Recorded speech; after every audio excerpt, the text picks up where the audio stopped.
Now guys, आज मी तुम्हाला सकाळी डी आणि ए ब्लॉकची थेरी एक्सप्लेन केली आहे. तर त्याच्या बेसिसवरती आपण काही एमसीक्यू सॉल्व्ह करतोय. Now the first MCQ, the basicity of lanthanide hydroxide, either it is increased, decreases, first increases and then decreases, first decreases and then increases. बघा, एक सिंपल पॉइंट आहे. आपण लॅन्थेनाइड कॉन्ट्रॅक्शन हा टॉपिक स्टडी केलाय. त्या लॅन्थेनाइड कॉन्ट्रॅक्शनच्या नंतरच लगेच त्याचे आपल्याला इफेक्ट बघायला मिळतात. देर is a decrease in the basicity. पण ही बेसिसिटी डिक्रीज का होते ते समजून घ्या. सपोज आता लॅन्थेनाइड सिरीज मधले काय आपण एलिमेंट घेतले, सपोज लॅन्थॅनम 3+, तर याच्यापासून नंबर ऑफ एलिमेंट्स पुढे आहेत, सगळ्यात शेवटी कोण आहे, ल्युटेटियम 3+. आता बघा याच्यामध्ये काय होतं की जो काही लॅन्थॅनम आहे, आपण लेफ्ट टू राईट चाललोय. In period table while moving left to right atomic size will goes on decreasing. बघा, सपोज मी हा लॅन्थॅनम, सॉरी नॉट लॅन्थॅनम, हा लॅन्थेनाइड एलिमेंट सपोज असा मोठा दाखवला, ॲटॉमिक साइज खूप जास्त आहे. हळूहळू ॲटॉमिक साइज काय होत जाणार आहे, कमी कमी होत जाईल. आणि जो सगळ्यात शेवटचा एलिमेंट त्याची ॲटॉमिक साइज सगळ्यात कमी असणार आहे. आता होतं काय की या ॲटम सोबत अटॅच कोण होत आहेत, OH ग्रुप. कारण या लॅन्थेनाइडचे काय फॉर्म होतात, हायड्रॉक्साइड. कुठल्याही लॅन्थेनाइडचा हायड्रॉक्साइड हे बेसिकच असणार आहे. मग ते लॅन्थेनमचं असेल किंवा ल्युडिडियमचं असणार आहे, all are basic in nature. आता होतं असं आहे की यांच्यासोबत काय फॉर्म होतोय, OH बॉन्ड फॉर्म होतोय. प्रत्येकामध्ये सेम गोष्टी होत्या. फक्त आता बघा फरक काय पडणार आहे, मी सगळ्यांसाठी असं पिक्चर नाही ड्रॉ करत, फक्त एक दोन एक्झाम्पल तुम्ही समजून घ्या. आता लेफ्ट टू राईट ज्यावेळेस ॲटॉमिक साइज डिक्रीज होते तेव्हा दोन गोष्टी महत्त्वाच्या समजून घ्या की point number 1, ionic character. Ionic character काय होतंय, डिक्रीज होत चाललंय. आणि पॉईंट नंबर 2, कोव्हॅलेंट कॅरेक्टर हे इन्क्रीज होतंय. हे कळलं तुम्हाला? मला सांगा, जेव्हा आयोनिक कॅरेक्टर डिक्रीज होईल तर बॉन्डची स्ट्रेंथ कमी कमी होत जाईल, आणि जेव्हा कोव्हॅलेंट कॅरेक्टर वाढेल तर बॉन्डची स्ट्रेंथ वाढेल. मग बघा आता लेफ्ट टू राईट मूव्ह करताना काय होत चाललंय, आयोनिक कॅरेक्टर कमी होतंय, कोव्हॅलेंट कॅरेक्टर वाढतंय. कोव्हॅलेंट कॅरेक्टर वाढतंय याचा अर्थ हा जो शेवटचा ॲटम आहे, हा जो तुम्हाला दिसतो इथे, याला जो OH अटॅच झालाय तो मेटल आणि OH यांच्यातला बॉन्ड हा स्ट्रॉंग असेल. आणि जो सुरुवातीला आहे यांच्यातला बघा, सेंट्रल मेटल आणि OH यांच्यातलं डिस्टन्स जास्त असतं. डिस्टन्स जास्त आहे, आयनिक कॅरेक्टर सुद्धा जास्त आहे. आयनिक कॅरेक्टर जास्त असल्यामुळे हा बॉन्ड लवकर काय होईल, ब्रेक होईल. बॉन्ड लवकर ब्रेक झाला म्हणजे तो कसा असेल, स्ट्रॉंग ऍसिड असेल, स्ट्रॉंग बेस असेल. जसं आपण लेफ्ट टू राईट जाणार आहे, डिस्टन्स कमी होईल, आयनिक कॅरेक्टर डिक्रीज होत जाईल आणि कोव्हॅलेंट कॅरेक्टर वाढत जाईल. जितकं कोव्हॅलेंट कॅरेक्टर वाढेल तेवढं मेटल मधला आणि OH मधला बॉन्ड लवकर ब्रेक होणार नाही. म्हणजे याचा अर्थ बेसिक स्ट्रेंथ काय होत चालली, कमी कमी होत चालली. मग आपण डायरेक्टली म्हणू शकतोय, while moving left to right the basic character will goes on decreasing. ठीक आहे, therefore option B is correct. Next question, the deep blue colour produced on adding H2O2 to acidified K2Cr2O7 solution is due to the formation of. हा reaction based question आहे. बघा, reaction based क्वेश्चनसाठी तुम्हाला एक सिंपलचं trick तुम्हाला सांगतो. काय करा, तुम्हाला सगळ्याच रिएक्शन करायची गरज नाही. स्पेसिफिकली अशाच रिएक्शन करा ज्यांच्यामध्ये काय होतं की काही कलर्ड प्रेसिपिटेट फॉर्म होत आहे. मग ते रेड कलरचे असतील किंवा ब्ल्यू कलरचे असतील, अशा टाईपच्या रिएक्शनमध्ये जास्त फोकस करा. ते शक्यतो एक्झामला विचारले जाऊ शकतात. आता या क्वेश्चनमध्ये त्यांनी काय सांगितलं बघा, एक सिंपल त्यांचं असं म्हणणं आहे की ऍसिडिफाईड K2Cr2O7 आहे. दिस इज ऍसिडिफाईड K2Cr2O7. आता ऍसिडिफाईड असल्यामुळे ऑब्व्हियसली याच्यामध्ये H+ आयन सुद्धा असतीलच. प्लस आपण त्याच्यामध्ये ऍड करतोय, काय ऍड करतोय आपण, H2O2 हायड्रोजन पेरॉक्साईड ऍड केले. या दोघांमध्ये केमिकल रिएक्शन होईल. केमिकल रिएक्शन बघा कशी होते. Now this K2Cr2O7, first it produces 2 times K+ and Cr2O7 2-. हे आयन्स प्रोड्यूस झाले. आता हे जे काही Cr2O7 2- आयन्स आहे, हे आता रिएक्ट होईल हायड्रोजन पेरॉक्साईड सोबत. Now I am going to show this reaction, Cr2O7 2- plus hydrogen peroxide that is H2O2. आता या केसमध्ये बॅलन्सिंग पर्पजसाठी पेरॉक्साईड आपण घेतोय 2 टाइम्स, प्लस ऍसिडिफाईड K2Cr2O7 आहे म्हणजे ऑब्व्हियसली H+ आयन्स प्रेझेंट असणारच आहे. ठीक आहे. आता बघा या केसमध्ये रिएक्शन कशी होते, जेव्हा हे केमिकल रिएक्ट होत आहे, तुम्हाला जे प्रोडक्ट मिळतंय it's a CrO5, it's a chromium pentoxide. There is a formation of chromium pentoxide 2 times, plus there is a formation of side product H2 that is water molecule. आता हे जे काही chromium pentoxide form झालंय याचं structure बघा कसं असतं, it's a Cr double bond O, oxygen, oxygen, oxygen and oxygen. Very nice structure it has. Okay, आता हे जे स्ट्रक्चर आहेत ना, याचा जो कलर असतो it's very deep blue colour. मग तो डीप ब्ल्यू कलर कोणाचा मिळाला तुम्हाला? CrO5 चा. Therefore option CrO5 that is option B is correct. ठीक आहे. Now next question. The number of 4f electron present in terbium YB70 is. बघा मी तुम्हाला याच्या आधीच्याच व्हिडिओमध्ये क्लिअरली मेन्शन केलंय, कुठलाही लॅन्थाइड सीरीज मधला एलिमेंट येऊ द्या, तुम्हाला ॲटॉमिक नंबर महत्वाचा माहिती आहे. ॲटॉमिक नंबर किती दिलाय? 70. तुम्हाला ॲटॉमिक नंबर काय करायचं? ॲटॉमिक नंबर लिहिल्यानंतर कंपल्सरी Xe 4f 5d आणि 6s लिहूनच टाकायचंय. प्रत्येकाच्या 6s मध्ये इलेक्ट्रॉन टाकायचे 2. त्याच्यानंतर तीनच एलिमेंट सांगितलेत, लॅन्थनम, गॅडोलिनियम आणि लुडिटियम. यांच्या 5d मध्ये आहे 1 आणि बाकी सगळ्यांच्या 5d मध्ये किती आहे? 0. म्हणून मी या YB च्या 5d मध्ये किती टाकलं? 0 टाकलंय. आता बघा Xe मध्ये इलेक्ट्रॉन किती गेले? 54. त्याच्यानंतर इथे 6s मध्ये गेले 2. मग 54 प्लस 2 टोटल झाले तुमचे 56 इलेक्ट्रॉन. मग तुम्हाला टोटल इलेक्ट्रॉन फिलअप करायचे होते 70. Out of 70, you people already fill up 56 electron. Now the remaining electrons are 70 minus 56. Remaining electrons are 14. Therefore, 4f orbital consists of 14 electron. The question is 4f electrons present in YB. 4f electron, that is option B is correct. आता हे मी solve कसं केलंय ना, याचे मी तुम्हाला सगळ्या tricks माझ्या थिअरीच्या व्हिडिओमध्ये दिल्या आहे.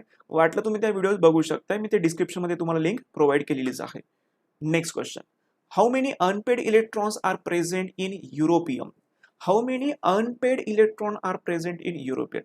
बघा युरोपियमचे तुम्हाला ॲटॉमिक नंबर दिलाय 63. पुन्हा आपल्याला तेच काम करायचंय. आपल्याला लिहायचं आहे इलेक्ट्रॉनिक कॉन्फिगरेशन. इलेक्ट्रॉनिक कॉन्फिगरेशन लिहिताना तुम्हाला सुरुवात करायची सगळ्यात पहिल्यांदा असेल xenon Xe, after that 4f 5d and 6s. Atomic number किती आहे? 63. प्रत्येक लॅन्थाइड सीरीज मधल्या प्रत्येक इलेमेंटच्या 6s मध्ये 2 इलेक्ट्रॉन आहे. ते 3 एलिमेंट लक्षात ठेवा, लॅन्थनम, गॅडोलिनियम, लुडियम. यांच्या 5d मध्ये आहे 1, बाकी सगळ्यांच्या 5d मध्ये आहे 0. मग मी इथे सध्या मेन्शन करतोय 0. आता उरलेले इलेक्ट्रॉन टाकायचे कोणामध्ये आहे तुम्हाला? 4f मध्ये. Now total number of electrons are 63. In Xe I have filled 54. In 6s orbital I already filled 2. Total number of electrons filled are 56. Out of 63 I have already filled up 56 electron. मग आता उरलेले electron बघा किती आहे? Total number of electron इथे 4 5 6 7. मग 4f मध्ये electron किती जाणार? 7. आता ही 4f ऑर्बिटल तुम्हाला ड्रॉ करायची. f ऑर्बिटल साठी आपण बॉक्सेस किती काढतो? 7 बॉक्सेस. 1 2 3 4 5 6 and 7. हे 7 इलेक्ट्रॉन कोणाचे आहे? 4f ऑर्बिटलचे. 4f मध्ये इलेक्ट्रॉन किती आहेत? 7 इलेक्ट्रॉन. ते दाखवायचे आपल्याला. इलेक्ट्रॉन फिल अप करा. 1 2 3 4 5 6 and 7. विचारायला क्वेश्चन काय? How many unpaired electron. विचारलं बघा काय तुम्हाला? अनपेड. तुम्ही चेक करा, हे सगळेच्या सगळे इलेक्ट्रॉन काय आहेत? अनपेड दिसत आहे.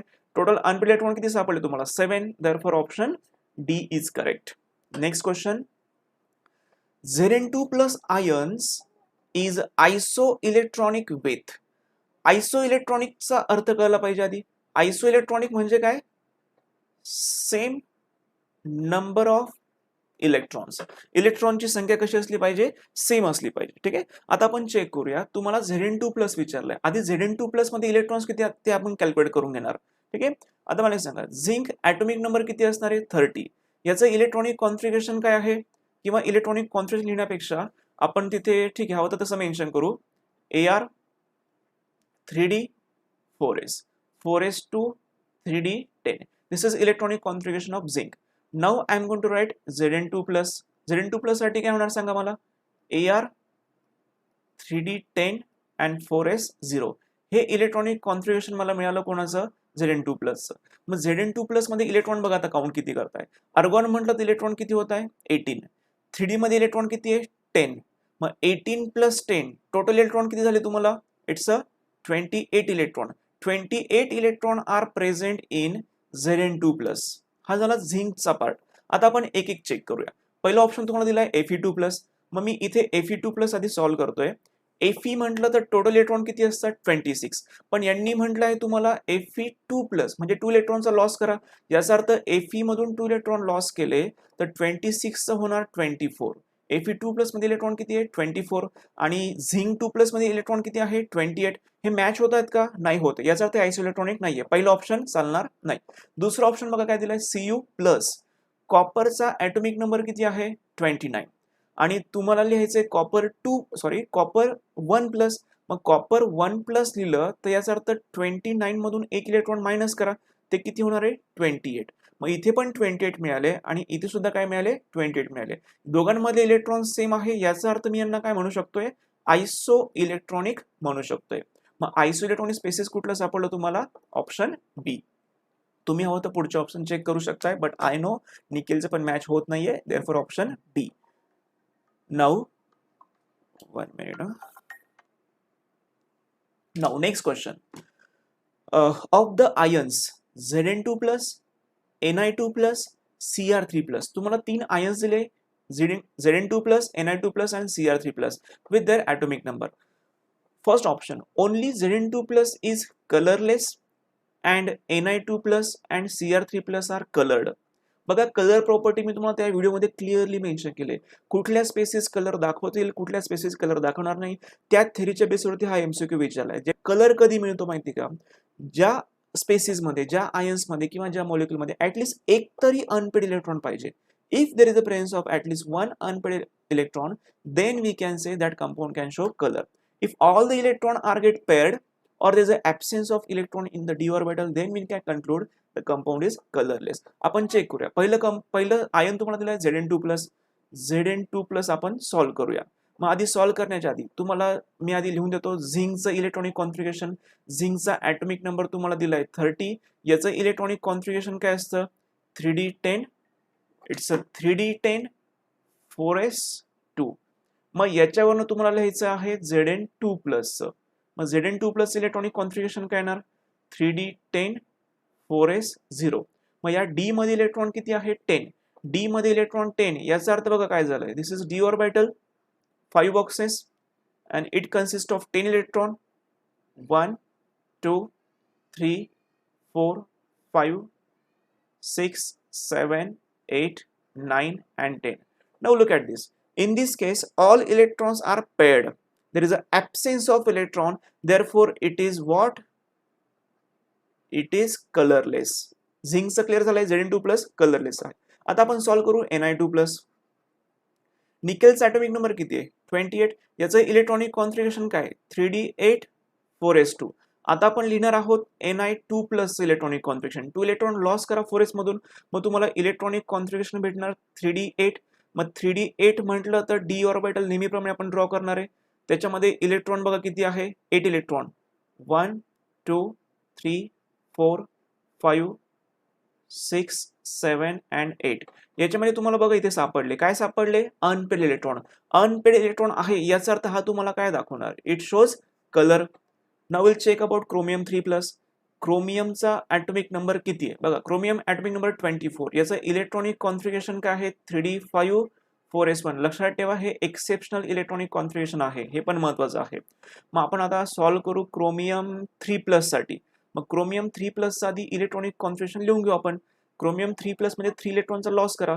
4s मधून 1 इलेक्ट्रॉन जाईल आणि 3d मधून 2 इलेक्ट्रॉन जातील. इलेक्ट्रॉन गेल्यानंतर 3d3 मिळणार. 3d3 म्हणजे बघा सिंपल आहे, पुढचं सॉल्व्ह करायची आवश्यकता पण नाही, पण आपण प्रॅक्टिस करून घेऊ तुमच्याकडनं. डी मध्ये इलेक्ट्रॉन किती आहे 3 electron. Yes there is a presence of what unpaired electron. Unpaired electron आहे म्हणजे तुम्हाला काय भेटणार आहे कलर भेटणारच आहे.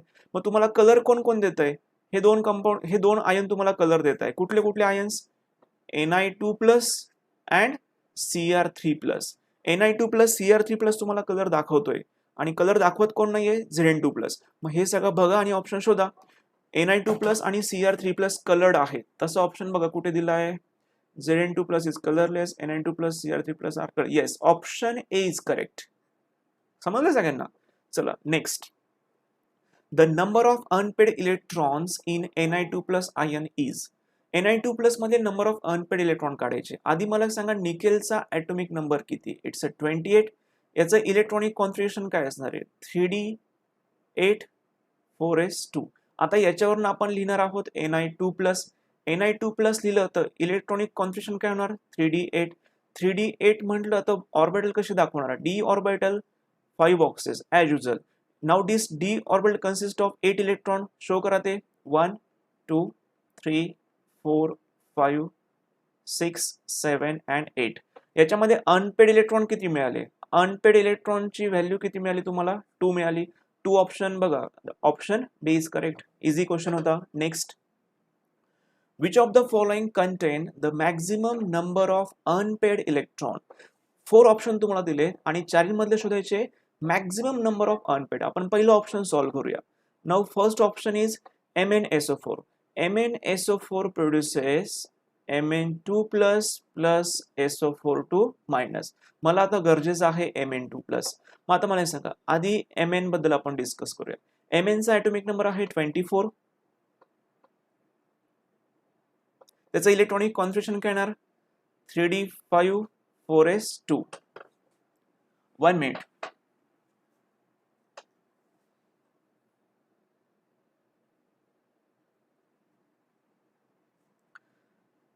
आता याच्यावरून आपल्याला लिहायचं कोणाचं आहे Mn2 प्लस. मग मला एक सांगा Mn2 प्लस जर आपण लिहिणार असाल तर तुम्हाला काय मिळणार 3d5 आणि 3d5 म्हटलं तर तुम्हाला अनपेड भाग किती मिळत आहे. आता बघा काही स्टुडंटला हे इझिली जमते, त्यांनी वेळ वाया घालवायचा नाहीये. ज्यांना हे जमत नाही त्यांनी समजून घ्या अनपेड इलेक्ट्रॉन काढतात कसे. डी मध्ये इलेक्ट्रॉन किती 5. ते 5 इलेक्ट्रॉन दाखवा 1 2 3 4 and 5. Number of unpaired electron तुम्हाला किती मिळाले? Number of unpaired electrons are 5. Second compound कुठला आहे CuSO4. CuSO4 तुम्हाला काय प्रोड्यूस करून देतो बघा. It produces Cu2 plus plus SO42 minus. सध्या माझ्या उपयोगाचा आहे Cu2 प्लस. मग याच्यावरनं मी तुम्हाला आधी कॉपरसाठी सॉल्व्ह करतोय. कॉपरचं इलेक्ट्रॉनिक कॉन्फिगरेशन काय लिहितो आपण 3d10 4s2. याच्यावरनं मी लिहिणार आहे Cu2 प्लसचं. मग Cu2 प्लसचं कसं येणार 3d10. तुम्हाला 2 इलेक्ट्रॉन लॉस करायचे 4s मधून. लॉस केल्यानंतर डी मध्ये इलेक्ट्रॉन किती आहे 10. डी मध्ये 10 इलेक्ट्रॉन. याचा अर्थ सगळ्यांचं झालं पेरिंग. अनपेड इलेक्ट्रॉन किती मिळाले 0 मिळाले.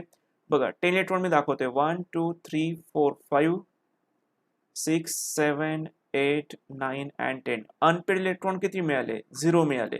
तिसरं ऑप्शन बघा काय दिलंय तुम्हाला FeSO4. It produces Fe2 plus plus SO42 minus. Fe2 plus आपल्या कामाचं आहे. तिसरं कंपाऊंड आहे Fe2 प्लस. Feचं इलेक्ट्रॉनिक कॉन्फिगरेशन आहे 3d6 4s2. याच्यावरून आपण मेन्शन करूया Fe2 प्लसचं.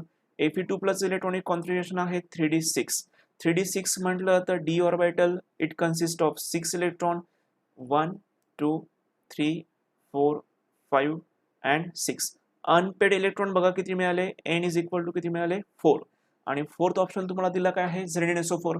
ZnSO4 it produces what Zn2 plus plus SO42 minus. मग सध्या माझ्यासाठी Zn2 प्लस उपयोगाचा आहे. आधी मी लिहिणार झिंकचं. झिंकचा ॲटॉमिक नंबर 30. इलेक्ट्रॉनिक कॉन्फिगरेशन काय असणार 3d10 4s2. याच्यावरून आपण लिहू शकतोय Zn2 प्लसचं. Zn2 प्लसचं इलेक्ट्रॉनिक कॉन्फिगरेशन काय सांगा मग इट्स 3d10. ठीक आहे इट्स 3d10. 3d10 म्हटलं तर सगळ्या इलेक्ट्रॉनचं काय झालं पेरिंग झालं. D orbital 5 boxes. या डी मध्ये 10 इलेक्ट्रॉन आहेत ते मी ते मेन्शन करतोय 1 2 3 4 5 6 7 8 9 and 10. अनपेड इलेक्ट्रॉन किती मिळाले 0. क्वेश्चन काय विचारलं होतं maximum number of unpaired electron. Maximum किती सापडले आपल्याला 5 इलेक्ट्रॉन की जे कोणामध्ये होते Mn2 प्लस. Mn2 प्लस म्हटलं तर ऑप्शन ए इज करेक्ट.